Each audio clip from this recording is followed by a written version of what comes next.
yang saya muliakan, yang saya hormati, yang saya cintai, jazakallahu khair.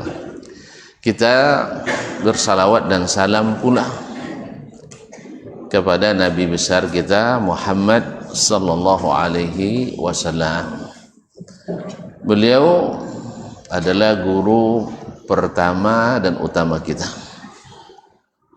Menyatukan kata, merapikan barisan adalah dengan mengikutinya. Mudah-mudahan salawat dan salam itu adalah sumber kebaikan bagi kita, dan mudah-mudahan menjadi orang yang paling bahagia dapat syafaatnya pada hari kiamat nanti. Ma'asyar kiram, bersama Imam kita Syafi'i rahimahullah dalam kitab Adab Syafi'i wa Manaqibuhu, Adab Syafi'i dan keutamaan-keutamaannya. Alhamdulillah, kita sampai pada bab ma rawa Ahmad bin Hanbalin an Syafi'i rahimahullah min al-athari wal masail, yaitu masalah-masalah fikih dan hadis-hadis serta asar yang diriwayatkan oleh Imam Ahmad dari Imam Asy-Syafi'i rahmatullahi ala al-jami', untuk sebagai bukti bahwa beliau mengambil ilmu dari guru dan menyampaikan ilmu ini kepada murid-murid setelahnya sebagai penyambung tali nasab ilmu itu. Alhamdulillah, melalui orang-orang thiqah tersebut ilmu Asy-Syafi'i sampai ke negeri kita ini. Bahkan ada pula sebagian kawan-kawan kita samping sangat hagumnya pada Asy-Syafi'i, mewajibkan pula mengikut Syafi'i ya 100%, tapi dia takkan mampu. Oleh sebab itu kita tidak mau mengikuti yang seperti itu. Bahwasanya mazhab Syafi'i adalah dihormati dan bernilai tinggi, tetapi Nabi lebih tinggi daripada Imam Asy-Syafi'i. Asy-Syafi'i kita hormati, kita ikuti, tetapi dalam kerangka mengikut Nabi alaihi salatu wassalam. Oleh sebab itu tidak ada syarat mutlak Ahlus Sunnah itu mesti bermazhab Syafi'i. Tapi orang yang bermazhab Syafi'i insyaallah adalah Ahlus Sunnah. Ya, baik di fikih maupun di akidah. Tidak kita beda-bedakan dan pisah-pisahkan. Karena Asy-Syafi'i juga ahli akidah, sering berdebat dengan ahli kalam dalam menegakkan akidah ahli sunnah Sayyidil Anam. Ma'asyarul kiram, qala, sudah sampai pada riwayat Ya'tul Al-Linya ke 111. Qala, terakhir kemarin tentang masalah pendapat atau mazhab ahlil Madinah. Imam Malik rahimahullah berpendapat bahwa qaulu atau amalu ahlil Madinati hujjah, bahwa amalan ahlil Madinah, maksudnya bukan amalan personal dan individual, tidak, amalan yang sudah merata diamalkan oleh penduduk Madinah, artinya ijma'nya ahlil Madinah, kata Imam Malik, adalah hujjah, artinya menjadi dalil.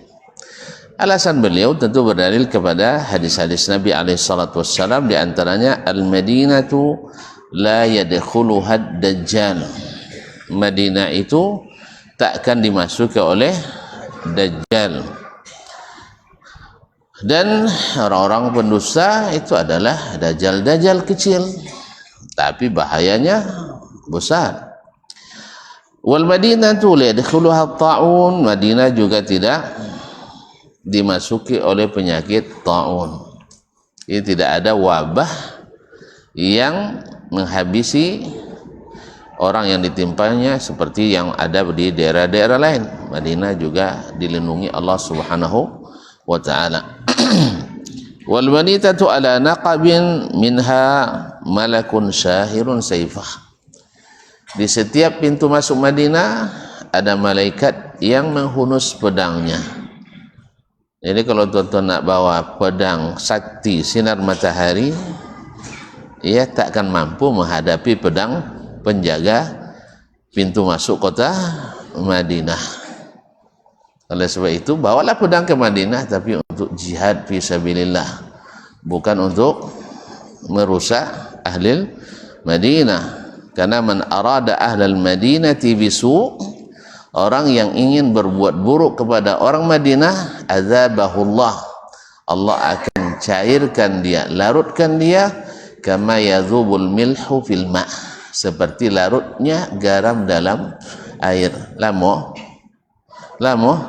jangan sewanto aja lah, apalagi tiga tunggu sajoangan. Aduh tiga tunggu sajoangan lah. Lain sedih nampak. Lain tunggu. Allah musta'an. Tetap tunggu. Itu harus dihidupkan. Ma'asyiral kiram dirahmati Allah SWT. Jadi Madinah itu terjaga. Dan Madinah tidaklah lahan yang subur bagi bid'ah dan ahli bid'ah. Alhamdulillah, tidak ada yang sepengetahuan saya ya, yang bid'ah TTL-nya Madinah, tempat tanggal lahirnya Madinah, dan eksis di Madinah. Ini adalah berkat perlindungan Allah dan doa Rasulullah sallallahu alaihi wasallam.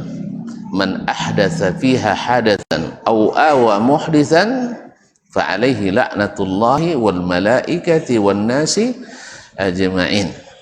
Barang siapa yang mengada-ngada sesuatu agama dalam kota Madinah, baik berbuat maksiat besar menyebabkan fitnah besar, atau membuat bid'ah yang membuat masalah besar dalam agama, maka dia dilaknat Allah, dilaknat malaikat, dan dilaknat oleh semua manusia.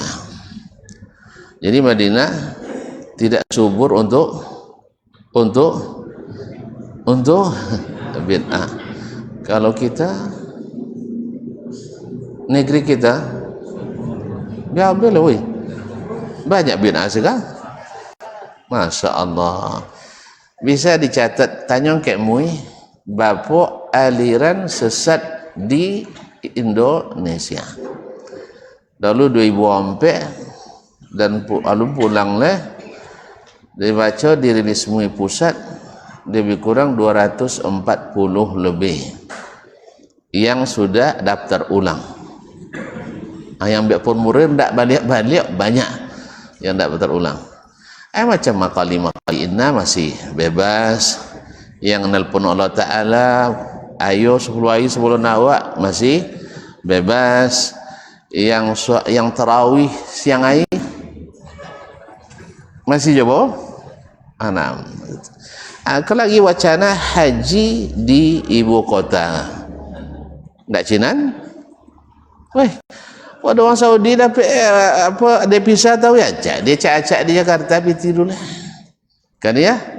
Kan sama panjang keliling karena Allah Ta'ala. Niatnya baik, asal niatnya baik.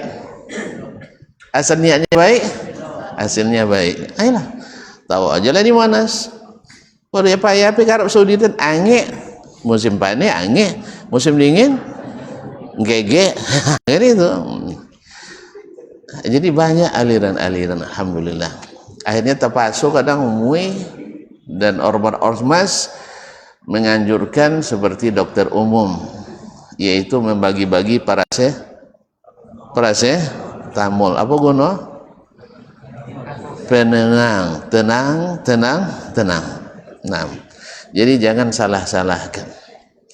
Padahal harusnya mereka memberikan solusi, menjelaskan pada umat mana yang salah, mana yang benar. Tapi itulah sebab metode kita adalah asal ada pendapat tidak boleh disalahkan kecuali pendapat yang benar. Sesama salah tak boleh saling menyalahkan. Tapi yang benar ayo kita salahkan sama-sama. Sesama sesat tak boleh saling menyesatkan. Yang tak sesat kita sesatkan bersama-sama. Allah musta'an. Salah dia. Salah sih. Salah sobut kini je beko. Nah. Kaum muslimin dan muslimat. Kau kata apa konsep kita? Siap salah. Kita tidak akan merasa direndahkan kalau disalahkan. Tapi kalau seandainya disalahkan tanpa dalil, tentu kita jawab dengan dalil. Kalau dalil kita dilemahkan dan betul-betul lemah, ya kita kembalikan. Alhamdulillah. Karena prinsip kita, dimanapun terdapat kebenaran itu kata Imam Syafi'i ahaqqu ayyuttaba, lebih berhak untuk diikuti. Baik. Ya, lanjut kita. Ini yang kemarin terakhir.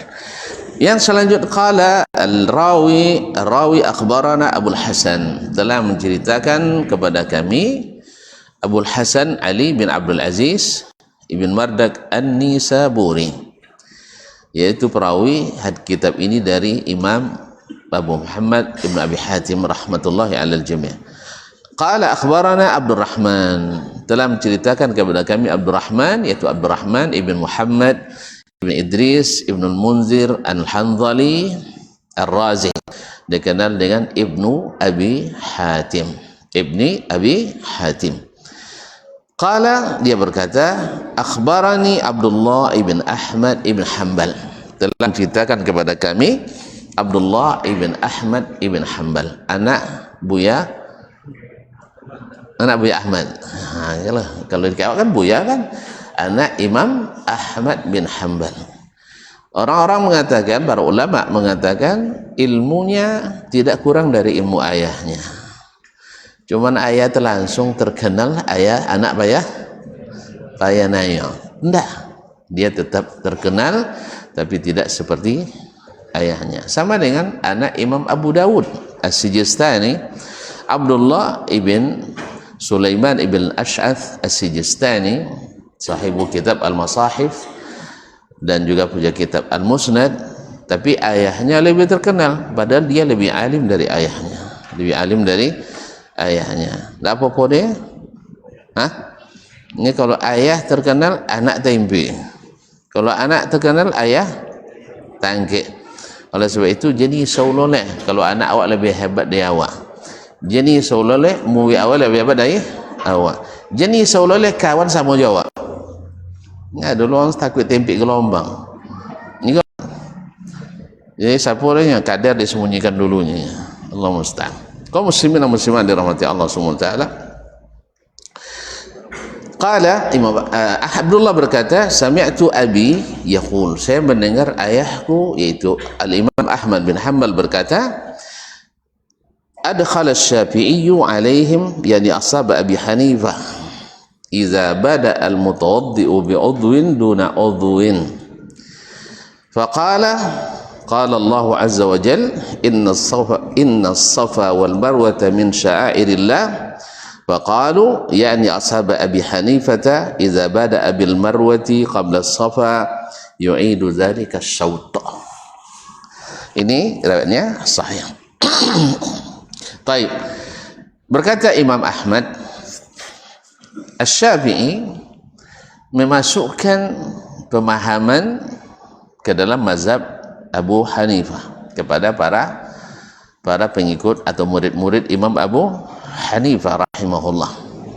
Yakni ketika bicara tentang masalah berwudu, mazhab Abu Hanifah dan juga yang masyhur dalam mazhab Imam Malik, bahwa at-tartib laisa biwajib, yaitu membasuh anggota wudu secara berurutan seperti yang terdapat dalam ayat ya ayyuhalladzina amanu idza qumtum ila sholati faghsilu wujuhakum wa aydiyakum ilal marafiqi wamsahu bi ru'usikum wa arjulakum ilal ka'bain. Ini kan pertama disebut muka dulu, habis itu tangan, habis itu kepala, habis itu kepala langsung ke kaki. Nah, habis itu kaki. Tertib seperti ini menurut Imam Abu Hanifah tentu diikuti oleh murid-muridnya, tidak wajib. Artinya kalau tidak wajib, sah wudu, saya basuh kaki dulu, habis itu basuh muka, habis itu sapu kepala, habis itu basuh tangan, atau sebaliknya. Menurut Imam Abu Hanifah dan masyhur dalam mazhab Imam Malik. Sedangkan Imam Asy-Syafi'i dan Ahmad bin Hanbal rahmatullah, dan demikian juga Al-Zahiriyah mengatakan tidak sah wudu kecuali dengan tertib. Seperti yang tersebut dalam ayat, dan itu pula yang diriwayatkan dalam hadis-hadis yang sahih dari Nabi alaihi salatu wassalam, baik hadis sifat wudu Nabi dari Utsman bin Affan atau dari Abu Hurairah dan lainnya, bahwa tertib itu selalu dijaga oleh Nabi alaihi salatu wassalam. Nah, sekarang Abu Hanifah rahmatullahi alaihi wa alal jami', murid-muridnya juga mengatakan itu. Lalu Imam Syafi'i bacakan kepada mereka ayat innas safa wal marwata min sya'airillah. Sesungguhnya Safa dan Marwah adalah di antara syiar-syiar agama Allah. Faman apa sambungnya? Faman tatawwa, ya. Tapi lupa saya mau je, tidak tekanan tuan-tuan nak lupa lah. Faman tatawwa, tak ada itu lah.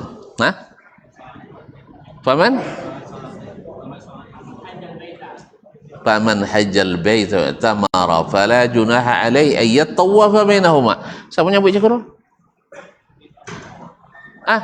Ustaz Jan. Masa Ustaz Jan enggak makan malam je dia. Insyaallah. Tak salah jangan takut Ustaz Bayu tak salah. Ma'asyiral kiram, na'am. Faman hajjal baita aw i'tamara fala junaha alaihi yatawafa bihima. Nah, sekarang Allah menyebut Safa baru Marwah. Jadi kata mereka Abu Hanifah pakai hujjah kalimat atau huruf atau fagsilu wujuhakum wa dan aydiyakum wamsahu, waw lagi ya, dan lagi wamsahu bi ru'usikum wa arjulakum. Ini tidak mewajibkan tertib, karena dalam istilah ilmu bahasa Arab, tata bahasa Arab, itu namanya limutlaqil jam'i. Itu semata hanya untuk mengumpulkan beberapa hal yang bersama. Dan ini mengumpulkan rukun-rukun wudu dalam satu tempat. Tidak mesti tertib. Jelas? Tidak mesti tertib. Tapi kata Imam Malik dan kata Imam Asy-Syafi'i dan Imam Ahmad serta Az-Zahiri mengatakan tidak. Memang asalnya itu adalah mutlaqil jam'i, tetapi ayat ini ditafsirkan dengan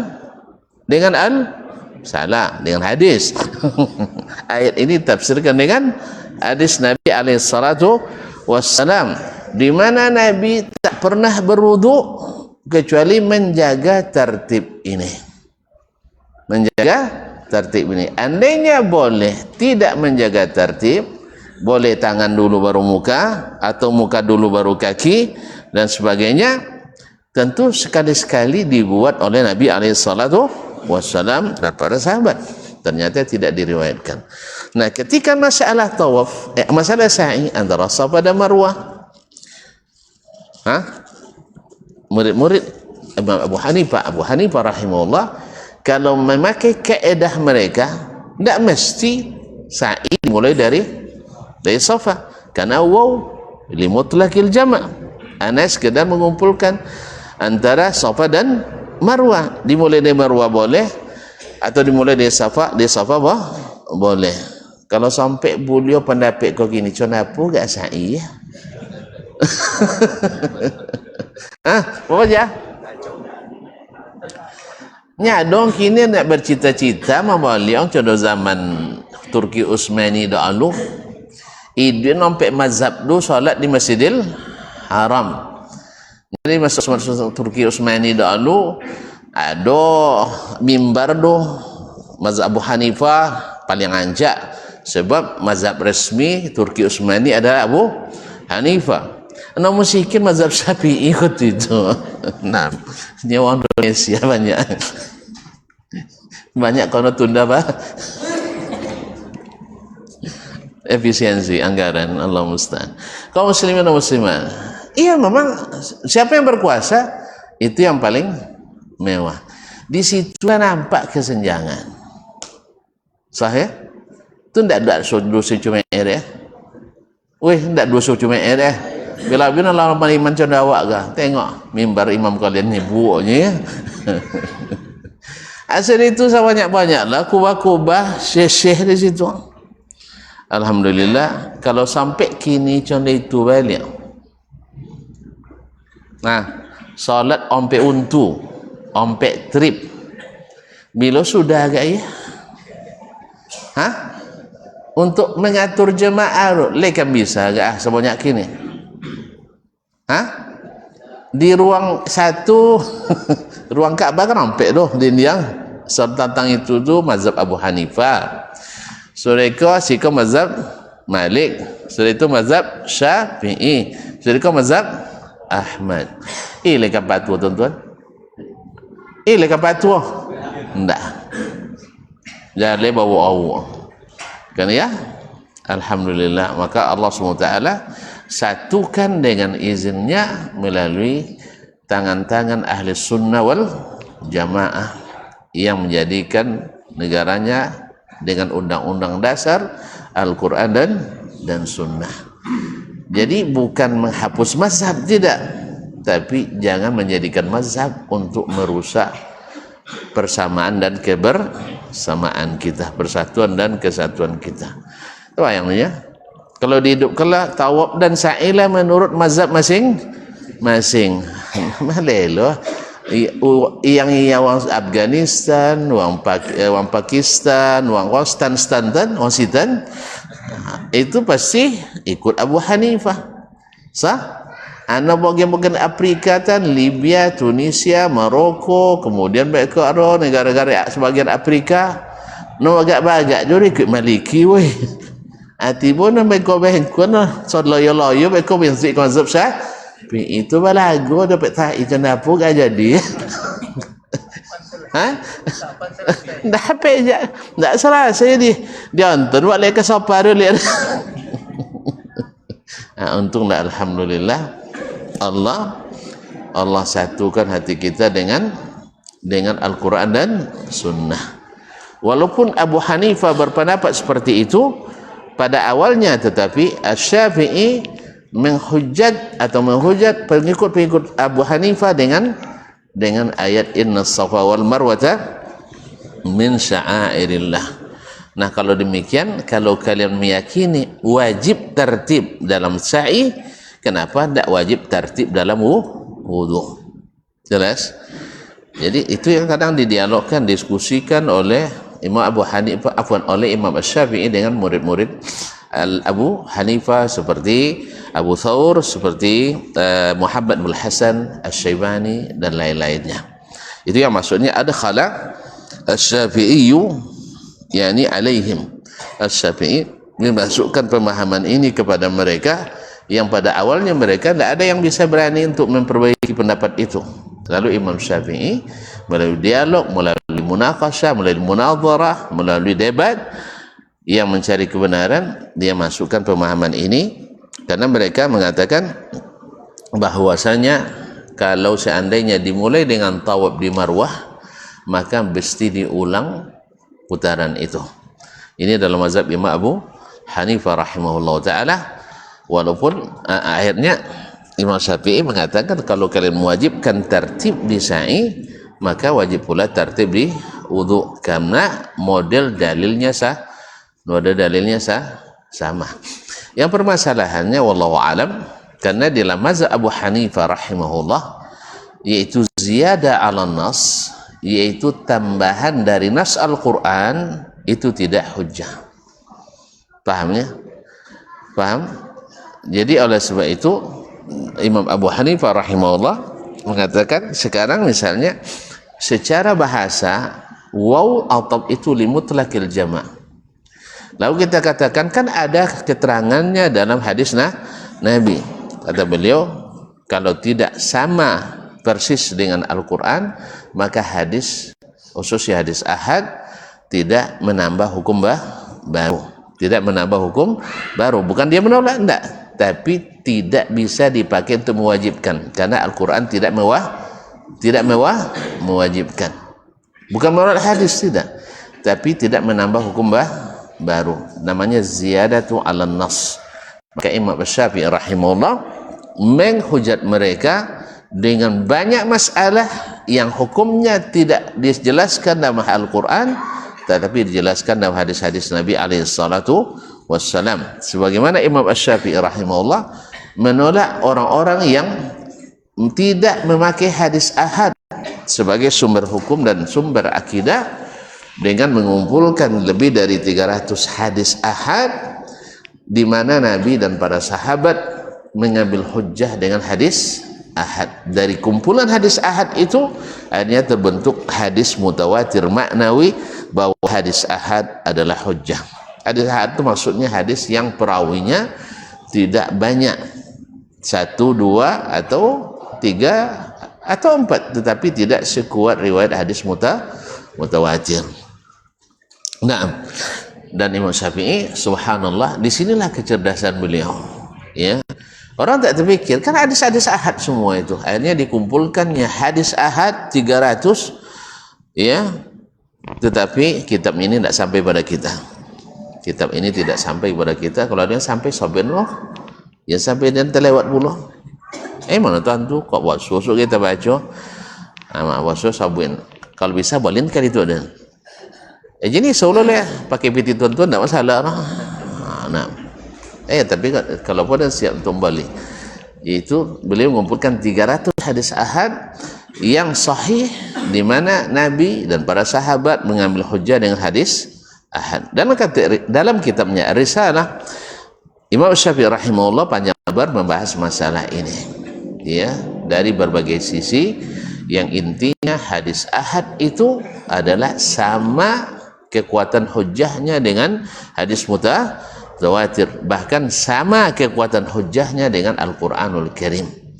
Yang beda adalah derajatnya. Al-Quran lebih tinggi daripada hadis karena dia Allah yang mengatakan, maka perkataan Allah lebih tinggi daripada perkataan Nabi alaihi salatu wassalam. Tapi di sisi kekuatan hujjah, sebagaimana antum berhujjah dengan Al-Quran, maka wajib juga berhujjah dengan hadis Nabi atas dasar perintah Allah kepada umat ini, bahwa taat kepada Nabi berlaku secara mutlak, sedangkan taat kepada selain Nabi tidak berlaku secara mutlak. Itulah kita menolak untuk mewajibkan umat untuk satu mazhab saja dalam segala hal, tapi kita mengajak umat untuk mengikut Nabi saja dalam segala hal. Biar dia mazhab Syafi'i, dia mazhab Hambali, Maliki ataupun Hanafi, tidak ada masalah. Jadi makanya Ahlus Sunnah dimanapun imamnya adalah Sayyiduna Muhammad SAW di bidang apapun, nak di akidah, nak di ibadah, nak di mazhab, apa di fikih, nak di tarekat. Kalau ada tarekat zaman Nabi, kalau tidak ada tinggal aja lah. Kalau tidak ada kan berarti ada kan? Atau tasawuf, ada tasawuf zaman Nabi?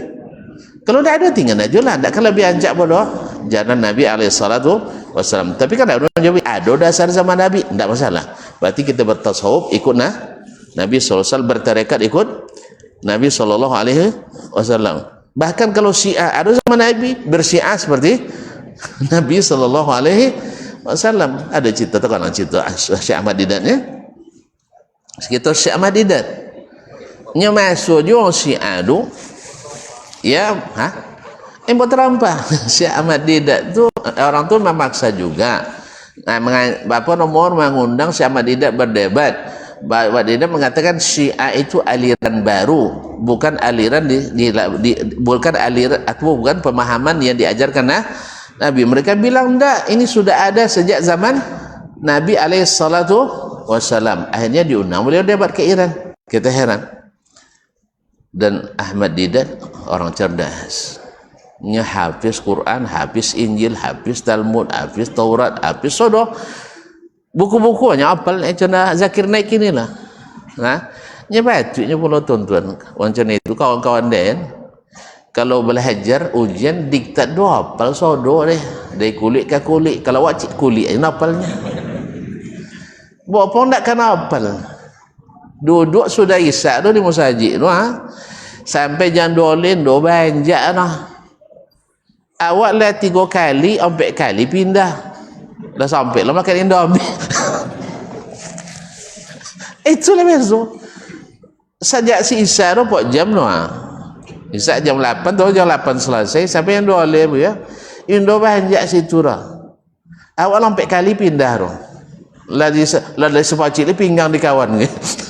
Tu orang kenapa ni apal dia. Subhanallah. Jadi memang menghafal mereka luar biasa. Maka tu kalau lah masuk Madinah lah hafiz Quran 30 juz. Awak bawa dulu juz 30 kebanyakan. Tu kan tak kajau. Tak kajau. Hah? Tak yang kajau. Nah, makanya dan kajau orang. Apalagi musim ujian sampai jam 2 jadilah. Tapi kalau di luar ujian jam 1, jam 2 ya sorenya lolo. Tapi kalau musim ujian jam 2 paling lambat. Tu jago ke jompe. Pokok lolo harus lengkap, makan harus kenyang. Itu selama. Itu penting. Ni baik kau nak ujian panyang waktu ujian sudah panyang dan ahli tak nak ngantuk panyang dia ndak dapat jawab. Engkau dua target ndak kita tinggi lah. Dapat 90 jadilah. Ngajo-ngajo satu ndak berkira awak condor. Ni orang ngajo satu ni mau hafal kulit ke kulit. Kalau nak hafal kulit aja ada payah dapat satu itu. Tapi ada yang satunya. Ada yang satunya. Tapi ndak penuh saudara. Allah musta'an. Ya saya. Jadi kaum muslimin dan muslimat dirahmati Allah. Siapa tadi tu? Imam Ahmad Didat rahimahullah taala masuk ke masjid Syiah ni, mereka tidak sebut masjid Mashhad. Tak ada masjid mereka. Yang ada adalah Mashhad. Biasa setiap masjid tu ada kuburan keramatnya. Jadi kalau ada awak buat kuburan keramat di masjid, contohnya lah jalir di situ. Makanya kalau orang sufi di awak gak pasti lebih dokek ke Syiah daripada Wahabi. Lah jalir memang saraman. Sama jalan itu. Pemahaman sama juga cara berpikir mereka sama, karena mereka mengatakan asal ada yang berpendapat cak salah tidak boleh ada solang. Tentu Wahabi yang salah mesti disebutkan salah, yang benar mesti dikatakan benar. Anda juga kawan, makanya ini pastikan membela Syiah dan akan merendahkan Wahabi. Bukan Wahabi tidak berpikir, tapi tidak sepikiran dengan mereka. Jadi kalau tidak sepikiran mereka dianggap picik pemikirannya, itu biasa. Jadi karena awak Nabi sawi picik pemikiran doang. Sahabat sawi orang tidak pandai, tidak buta, tidak pernah tahu. Asal baca sirah dan tunjuk mosong Nabi sawi doang tidak bisi polo. Apalagi awak caya di Nabi bisi polo. Hah? Apalagi awak? Nah biasanya. Makanya jen terpengaruh.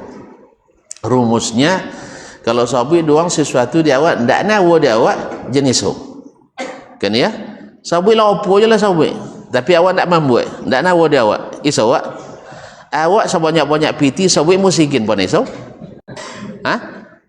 Kita tengok acu tuannya gaya musikinnya iso tuan-tuan. Ini ketika dibuka dah berdompet kan nampaknya gaya kayu kosong donawa kenapa ya. Jadi sesuatu kalau sahabat musikin awak kayu dak iso, sahabat doang awak bongak awak cari dia perlu risau inon menyabu dia kau dak tinggi. nak naik kelas nulis sahabat dia hanya bongak doang selalu juara tu perlu dipikir ndak. Makanya kaum muslimin Ahmad Didat rahimahullah tahu bahwa mereka itu pantang bawa sendal ke dalam mesin. Tempat-tempat suci mereka tidak boleh buat terampak. Jadi saya sengaja di kopi terampak di katiak dah. Nampak dek pendeta Syiah tu. Weh, Apa yang boleh terompak ke dalamnya? Tak tahu ke tempat suci. Selamat jawab dia. Deh, takut ni kan terompak di lu deh. Zaman Nabi dahulu banyak tiang Syiah celok terompak di masjid.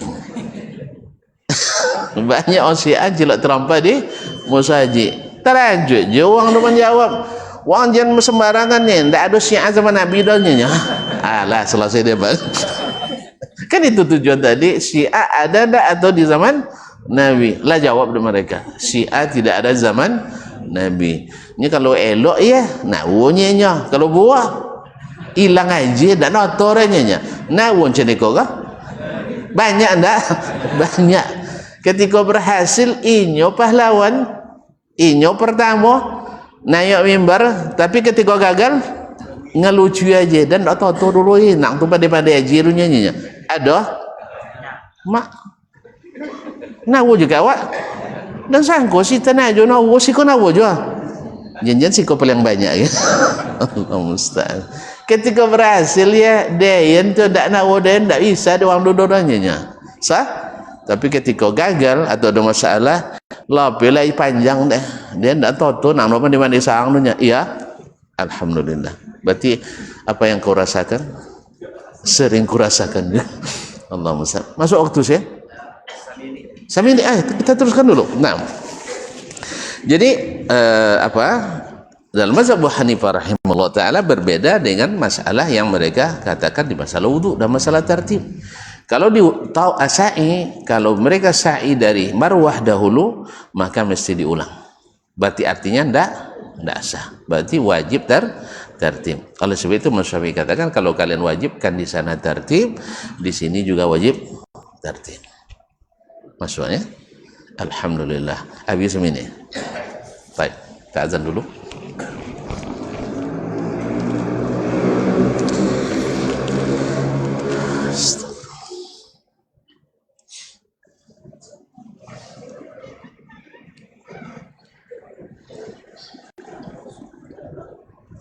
Allahu Akbar, Allahu Akbar. Allahu Akbar. Allahu Akbar.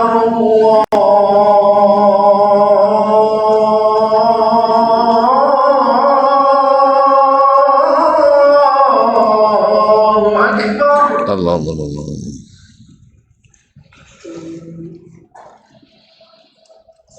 Asyhadu an la ilaha illallah.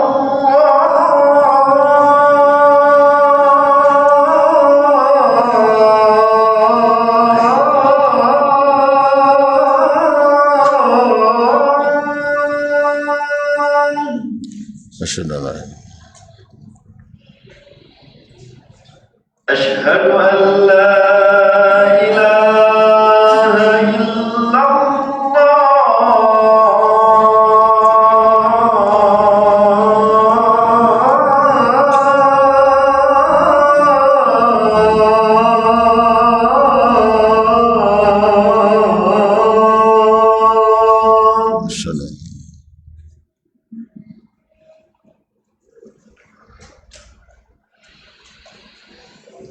Asyhadu anna Muhammadar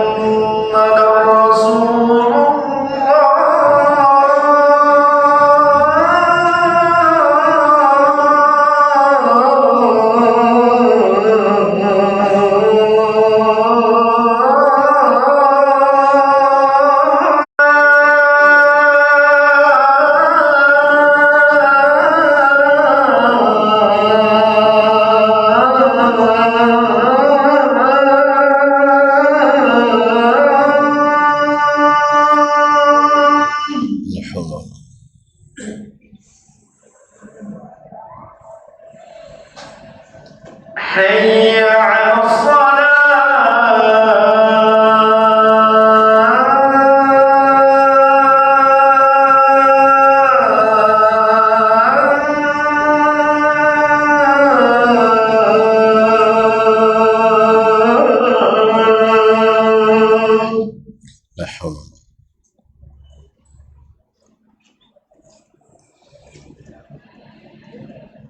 حي على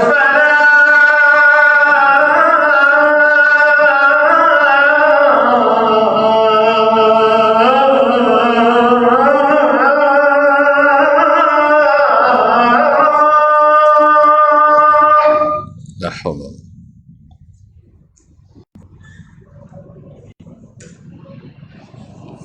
حي على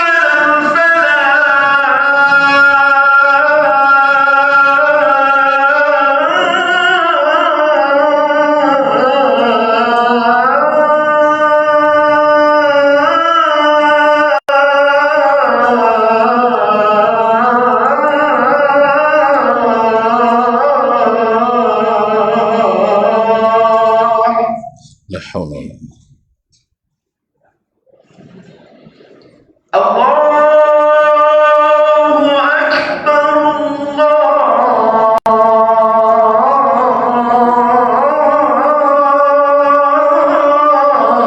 الله أكبر الله أكبر الله. لا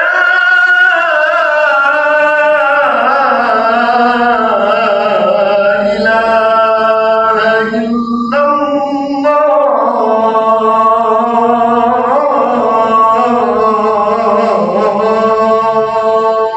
وأنا أشهد أن لا إله إلا الله.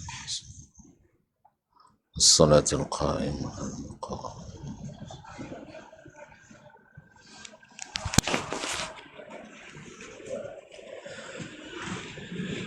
Ma'asyiral kiram, kaum muslimin dan muslimat yang dirahmati Allah Subhanahu wa taala.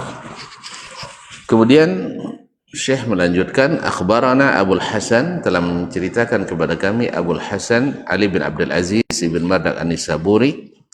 Qala akhbarana Abu Muhammad, telah menceritakan kepada kami Abu Muhammad, yaitu Abdurrahman ibn Muhammad ibn Idris ibn Munzir Al-Hanzali, yang dikenal dengan Ibnu Abi Hatim Ar-Razi.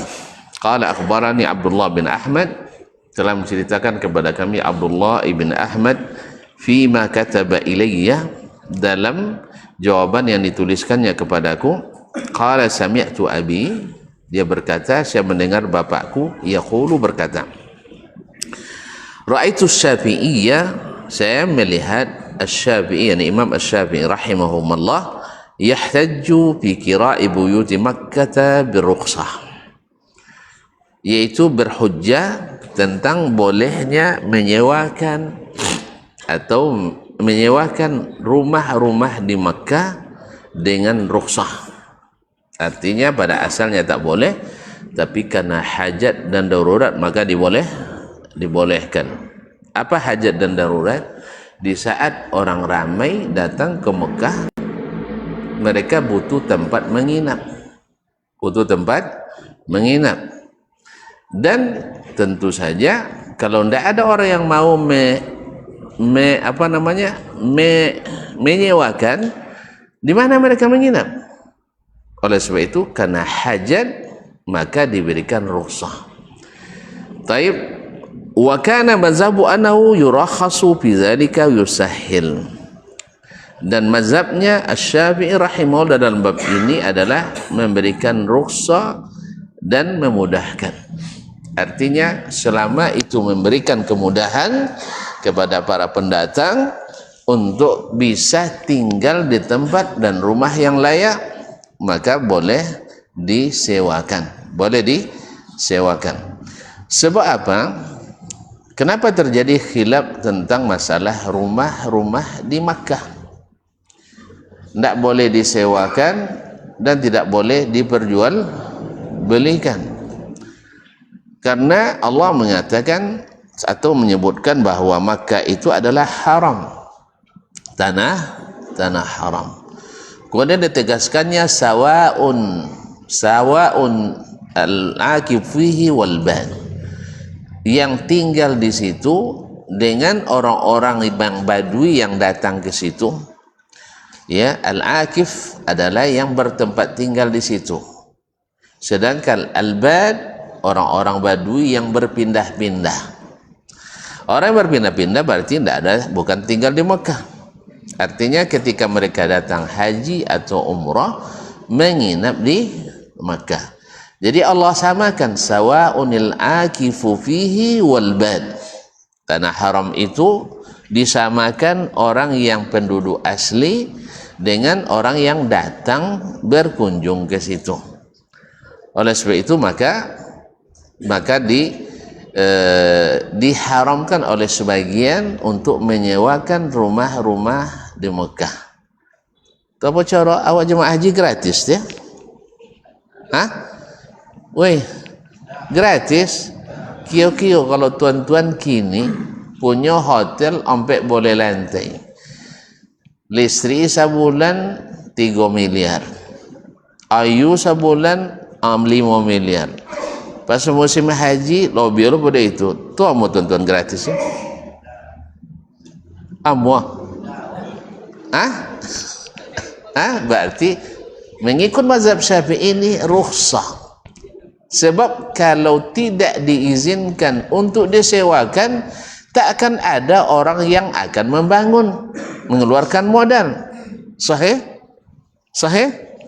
Amu tuan-tuan nyiapkan kamar hotel 2 kamar gratis. Warak kan pemuar Ustaz, memang ada. Nah, uang pemuarnya digratiskan dia musim haji. Contoh banyak mengundang haji gratiskan ada. Awak lu dapat dia? Dah ajalah. So gaya jemaah Masjid Raya bangkit tahun kosodonya. Tu kan tak payah lah. Pas tu je. Nyala nomor awak mana. Nanti enam. Kau muslimin dan muslimat dirahmati Allah SWT. Dah tuan-tuan dah lu je dapat lu. Enam. Tapi ada yang pemerintah, ada yang pribadi. Kalau itu tak dilawan memang UNDP meletakkan rilis bangsa paling pemurah di dunia adalah orang Arab, dan orang Arab yang paling pemurah itu adalah yang tinggal di 2 tanah suci. Ragu tuan-tuan? Ragu itu tuan keadaan mulai tahun dan situ weh. Tidak tak minta piti ke daerah. Sikonnya kan tak mau juga. Boton kado lah nak yang sewa dah. Ini cadik lah ya. Tahun pertama nak yang sewa, tahun kedua mereka nak yang sewa. Tapi saat nak yang sama je nak tiap bulan gitu. Iya. 2 juta sekali naik gitu. Tak 2,000 lah. Nah, tapi tak apa lah. Nah, alhamdulillah. Kalau kita tak pernah yang tak sewa ke dana. Di mana pemuainya tahu awak kalau dapat beasiswa mahasiswa awak lope bini dia baliang liaknya ke negara kan ya kalau nak sitan babin yang das ionya kita tambahnya didaftarkan awak dia untuk dapat bantuan sembako tetap tiap bulan. Kalau sika sama awak bang kita langsung dah dangnya kan batogang babini ni kan ya. Bahkan ada kawan ngadu cunya dia dan nak bini tapi nak ada bitinya bini juangnya nak piti jen bini jual. Kalau sitan pada umumnya kalau dan nak bini tapi tak ada piti dosanya izin dah abangnya izin dah yang lainnya izin dah mana yang tawakal ala Allah nya nanti Allah maha pemberi rezeki. Maksudnya tak janji dia lah tapi hari habis kalau datang doa saya lah sudan bininya akhir 2,000 untuk sewa pertama mamanya misal dah kelawan tak ada pemerintah sebuah bini boleh yang beasiswa dan tentu dia dan ada mahasiswa tak lu dapat bidik misi kan dan pembimbing skripsi nya di ujung-ujung semester cendeko kan tinggi nak sampai sebulan lah ustaz ni validasi masih selesai tanggal sekian sampai sebulan nyalon munakasah lah. Berapa caranya ya? Kemudian kalau dan nak bini lo sudah kalau dia cenderung orang siko ya sabit tu nyapa dia bini lo pikir lo kalau selesai ni kan ndak anak bini yang ayah kalau gitu tiai buat bimbingan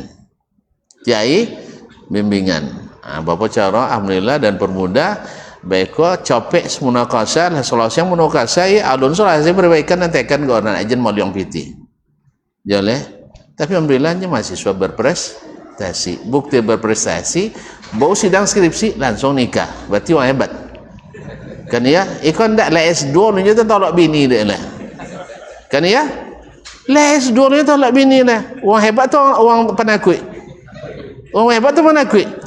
Sama je awak kaya tak skenek tapi tak tolak bini dua orang.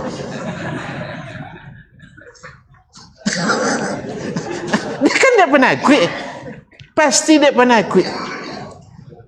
Dan tak takut dosa dia pemberani sono, cuman bini lebih berani pun. Itu dia. Sama aja ustaz ni bukan tak tentu dia ustaz hukum, tapi bini awak tentu lah pada awak hukum dia lah. Tentu dia sejarah, tentu dia cunyanya. Nabi dua bini dua ya lah wafat bini pertamanya. Itu patah lidah lah dia wah.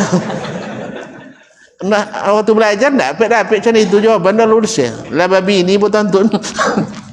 Jadi kalau nak nyunah juga betul-betul contoh nabinya lah mati Khadijah bau bini dua. Beko kalau mati dan siang malam akad lah dah opornya. Tak ada kan cair. Allah musta'an. Jadi paham tuan-tuan?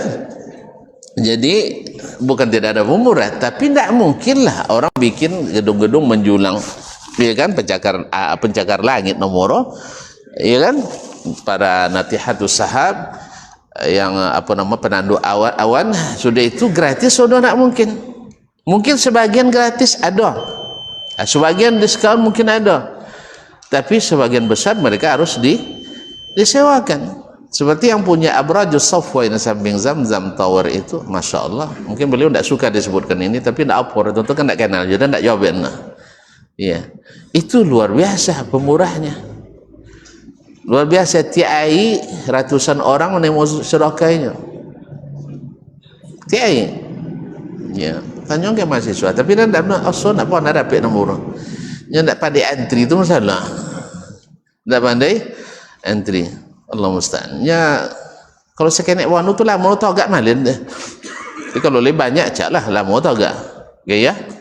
Kan kau mau puluh rialnya kan, tu 2 jam lah tau agak. Jangan lah. Tapi kalau lebih mau ibu, cak saya tau agak, amun tau agak. Nah, ma'asyarul kiram dirahmati Allah SWT. Jadi pada asalnya, kemudian ada hadis.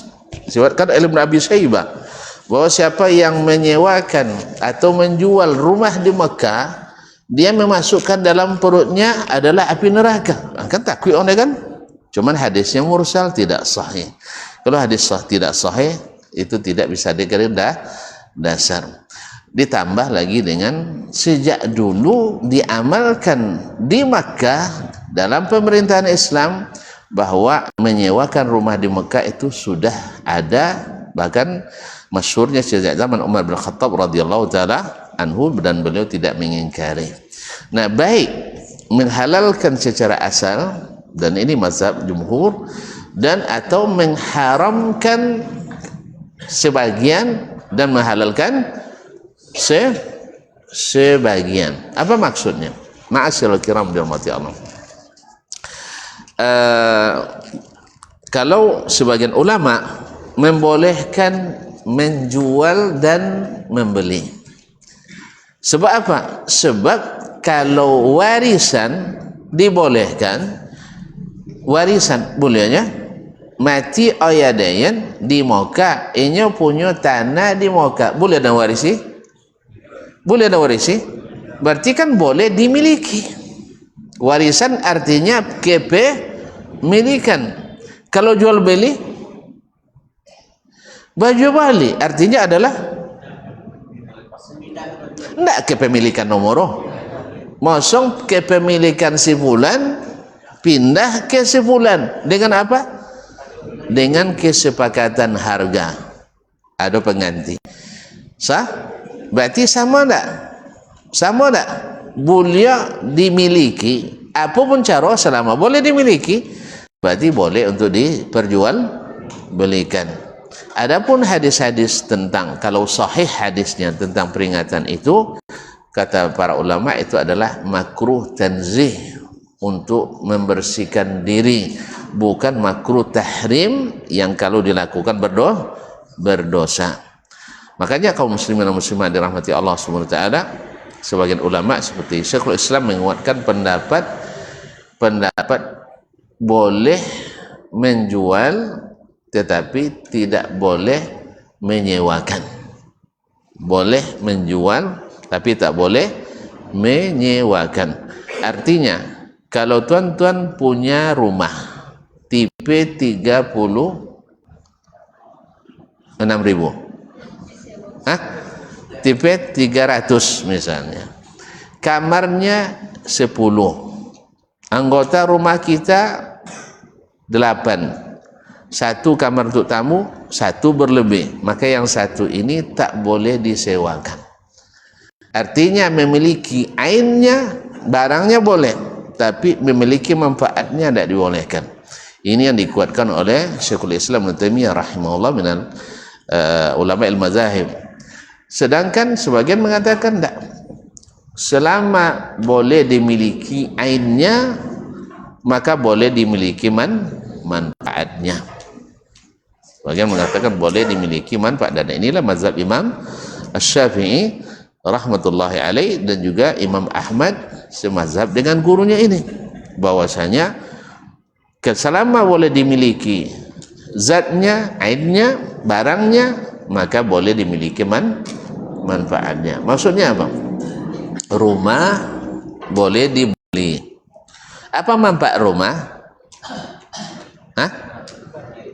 Rumah ditinggali, dihuni, didiami, disewakan. Sah? Apa manfaatnya? Kalau disewakan kita dapat penghasilan. Nah, bagi yang mengharamkan manfaat itu, boleh antum beli atau boleh antum jual, tapi manfaatnya tak boleh diperjualbelikan. Barangnya boleh diperjualbelikan, manfaatnya tidak.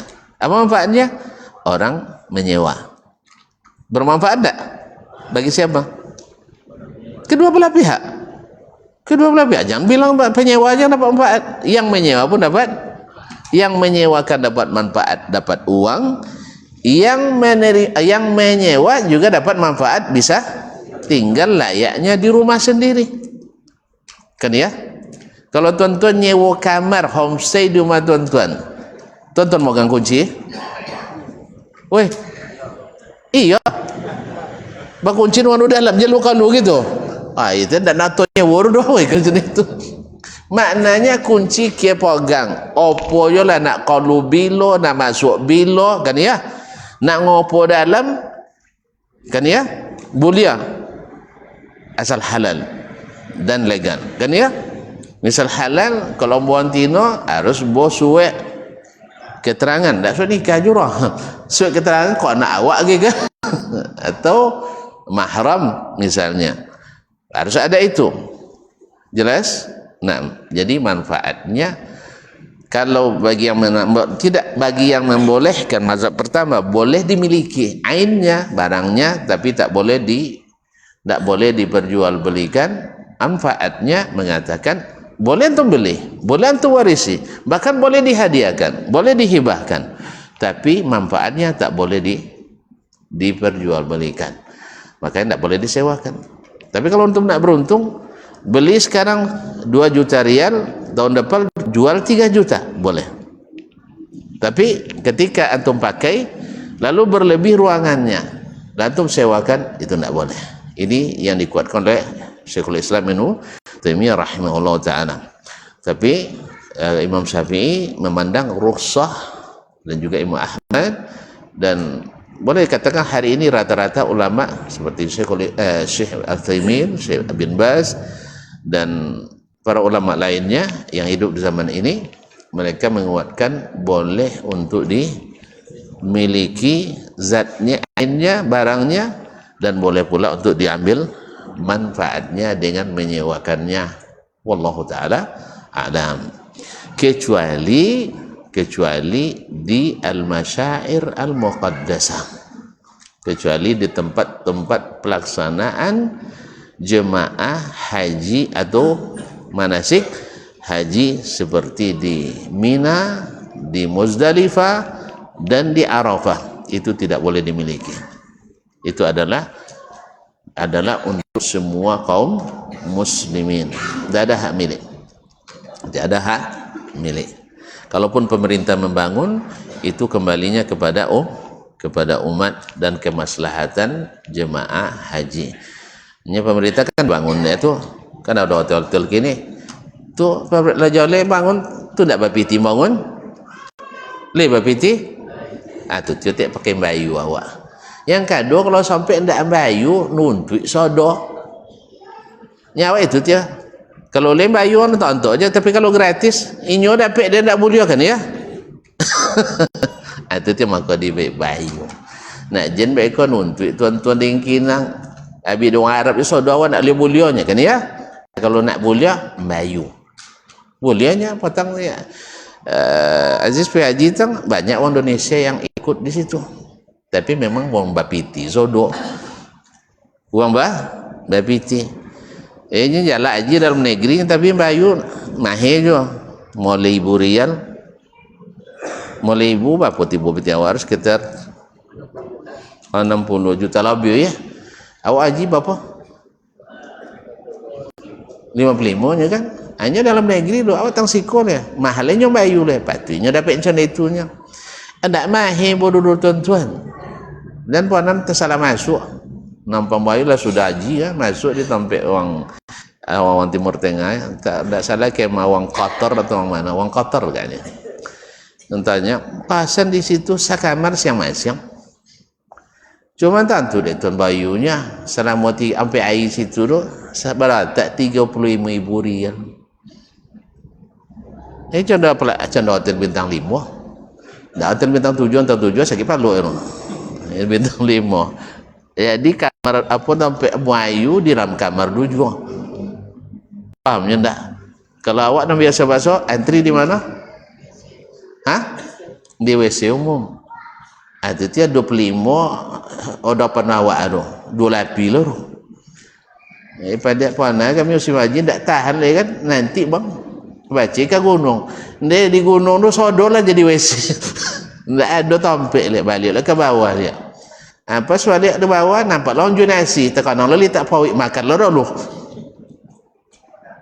Sudah tubuh pergi antri. Pas antri wak masuk abilayu. Subhanallah. Jadi ya deh, tapi memang itu untuk menghindari itu bisa berapa cara? Tentu fasilitas yang dibangun, yang bangun cara itu pakai piti, maka kita harus membayu. Jadi kalau nyokanya kalau nak pay kakian ya, kalau nasihat dayan tuan-tuan bapiti JC yang promo, C yang paling mahal, pasti layanannya paling senang. Berpoya-poya tu sendak. Kalau dalam berbuat taat tidak ada mubazir. Jangan berkata awak nak makan antri lah, anak lah nangi nak makan. Toge dek muah. Nya piti banyak. Kecuali yang tak piti cenderung kami, caklah muah buah baik lah. Dulu kami mangkik kemah kami bapi kue, berkilo-kilo jalan. Puan kami kue kemah tonton situ. Kan tak borah? Kan kata tu lapanah tu. Lapanah kami kue kemah dulu. Sama kawan-kawan. Bapi kue ke Arafah. So itu bapi kue lah ke Muzdalifah ke Mina. Nya dulu masih bisa ke siang-siang. Kalau gini enggak lah. Jadi oleh sebab itu kalau hamba boleh mengusulkan jejen non muah. Muah lah joleh enggak banyak apa orang. Fasilitas kan ya? Kan ya? Itulah lebih biasa orangnya bawang muah. Tentu bawang biasa-biasa saja. Kalau bawang mahal tentu agak luar biasa. Semakin mahal semakin luar biasa. Maka Nabi SAW menganjurkan kita untuk mencari yang mudah dalam beribadah.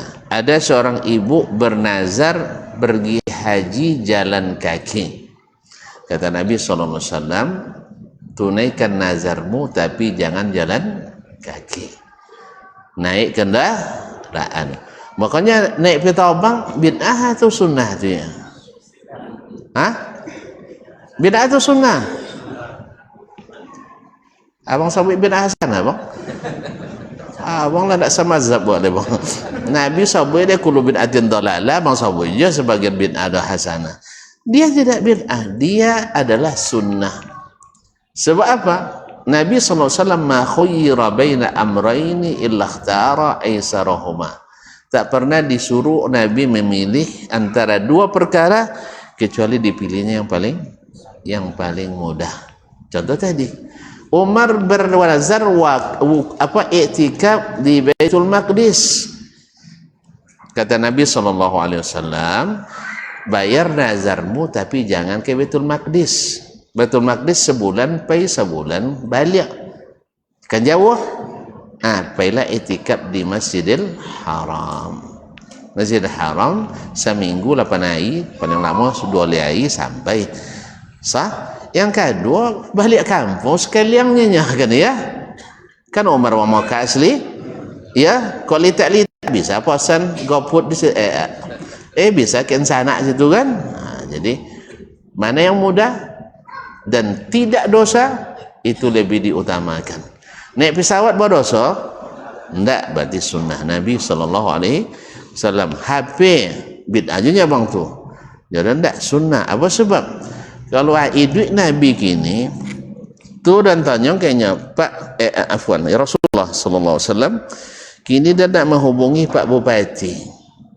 Pergi dan ke kantorinya atau dan telefon aja. Kira-kira macam apa kat suara?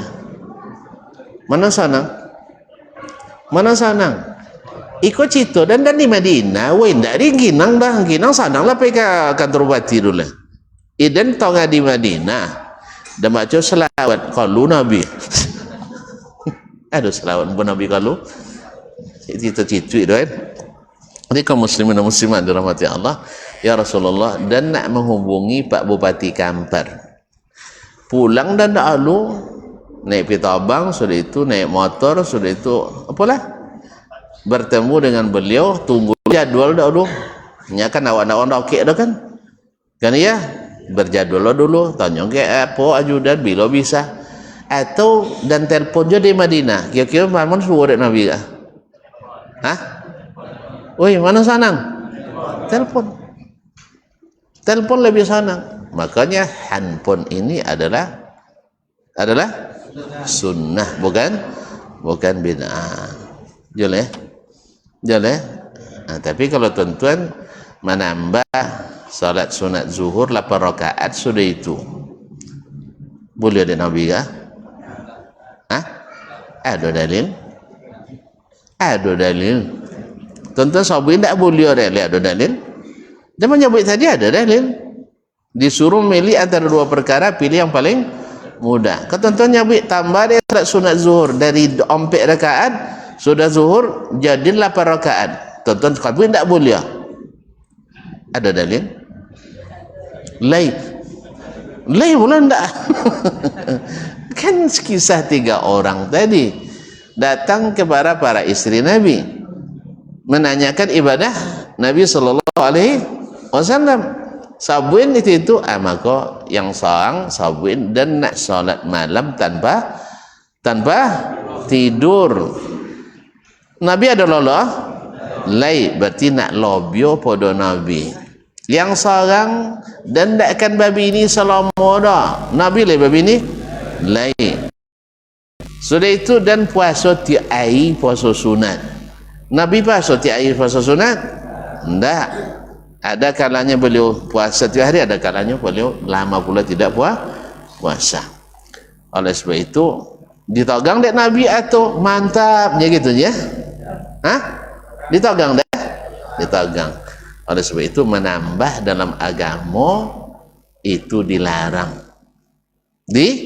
Dilarang. Jadi apa beza jonan tadi? Apa beza jonan tadi? Iko kan tak berubah agama dia ada weh. Pitabang tak berubah agama dia ada. Motor tak berubah agama. Tapi kalau bertambah solat berubah agama dia. Berubah. Jelas? Batik sudah solat Jumat berubah dia. Berubah. Jasa bolehnya uang banyak kojonya ya. Makanya ditukau subhanallah alhamdulillah 3 kali ditukau dengan batik sebagai solusi. Tidak, ini solusi yang tidak legal. Kalau memang tuan-tuan nak copek-copek sudah Jumat, nyo siapa suruh tahan jemaah tu? Siapa no nyuruh menahan jemaah tu dengan zikir? Tak ada. Siapa no nyuruh doa bersama selesai Jumat? Ada? Tak. Bahkan ayat nyata tentang solat Jumat masalah. Fa iza qudiyatis salatu, ini ayat tentang solat Jumat. Bila selesai solat Jumat, bertebarlah. Tak apa dia ditukar-tukar. Tuan-tuan, kalau ada orang menukar protokoler bos wajib bupati, diubah seorang dia tanpa persetujuan aturan, boleh ya? Boleh ya? Bel-belah tak? Dulu eselon 4 tinggi pada eselon 2. Kini di bawah yang 2 lebih tinggi pada 4. Boleh ya? Boleh ya? Tak ada. Kecuali yang membuat aturan. Siapa tu yang buat aturan di negara awak? Tak habis. Lupa pelajaran PMP. Badan legislatif. Bagian legislator tu. Bos awak Pak Dewan. Pak Dewan. Diusulkan oleh pemerintah, diusulkan oleh lembaga, diusulkan oleh, pokoknya semua boleh mengusulkan. Lalu nanti mereka rapatkan, mereka teliti, mereka buat. Nanti setelah sesuai dengan, tidak bertentangan dengan aturan yang lebih tinggi Undang-Undang Dasar, nanti mereka ketok palu dan di situ tujuh masuk dalam lembaran. Tak jauh lembaran negara. Diarsipkan, kalau lah masuk situ sah. Kalau ada nama-nama itu melawan hukum. Demikian juga dengan agama. Jadi sudah Jumat, lope je luang dupai. Mana nak copek, pailah. Kau obati nak pailah. Bodor nak pailah. Sah. Jadi tahan-tahan je lah. Tak pandai berdoa rusat, ojonnya berdoa. Itu dia jen buat-buat membau, tapi ojon berdoa. Zikir kalau panjang bono 33 kali bisa disingkat menjadi 10 kah?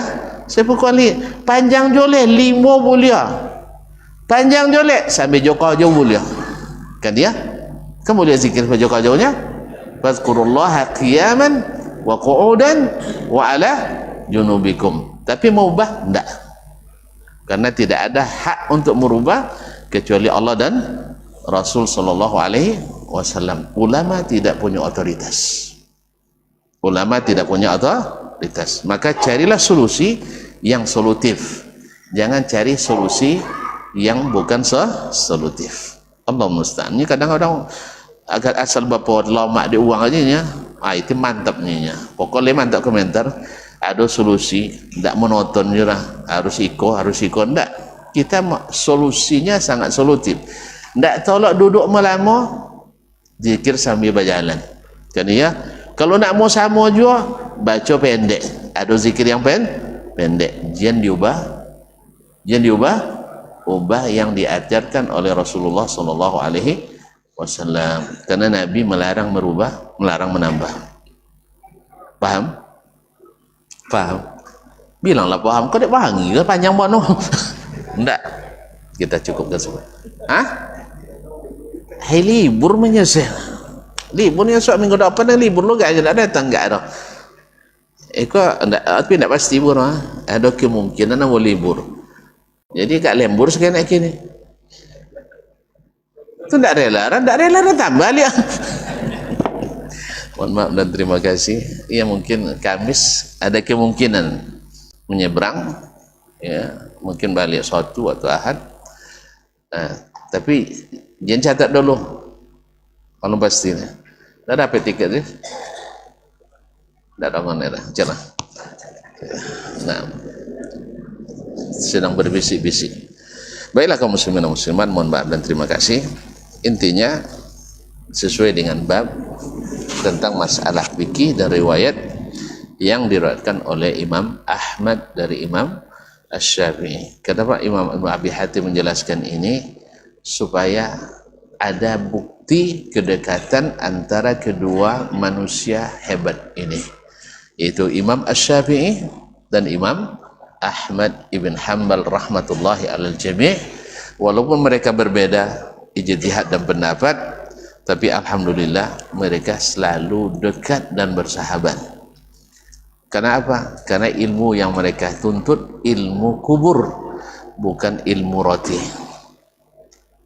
Tentunya beza ilmu kubur ilmu roti. Kalau tidak isu lah. Ada ilmu kubur, ada ilmu roti. Ilmu kubur yang dipikirkan adalah Allah dan Rasul. Ilmu roti yang dipikirkan adalah kepuasan masyarakat. Dah, nak lebih jauh